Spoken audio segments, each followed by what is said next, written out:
ഞാൻ ഒരു C section എടുത്തു. സി സെക്ഷൻ എടുത്തതിന് ശേഷം എന്ത് ചെയ്തു, ഞാൻ വീണ്ടും ഒരു സെക്ഷൻ ചെറുതായിട്ട് എടുത്തു. അപ്പൊ ഈ സെക്ഷനെയാണ് ഞാൻ എന്ത് ചെയ്യാൻ പോകുന്നത്, ഹെയർ സ്പ്രേ എടുത്തിട്ടോ.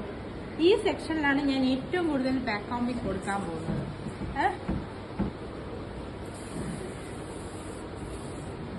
എന്നിട്ട് ഞാൻ എന്ത് ചെയ്യാന്ന്,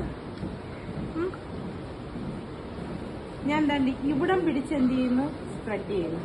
കണ്ടോ സ്പ്രെഡ് ചെയ്ത് വന്നത്? ഇവിടം പിടിച്ച്, അതായത് ഈ ബാക്ക് കോം ചെയ്ത് നമ്മൾ ചുരുട്ടി വെച്ചേക്കത്തില്ലേ, ആ ഭാഗം പിടിച്ചിട്ടാണ് നമ്മൾ സ്പ്രെഡ് ചെയ്യുന്നത്. അപ്പോഴാണ് ഇത് സ്പ്രെഡായിട്ട് വരത്തുള്ളൂ. വീണ്ടും ഞാൻ എന്ത് ചെയ്യാന്ന്, അടുത്ത ഒരു സെക്ഷൻ എടുക്കാണ്.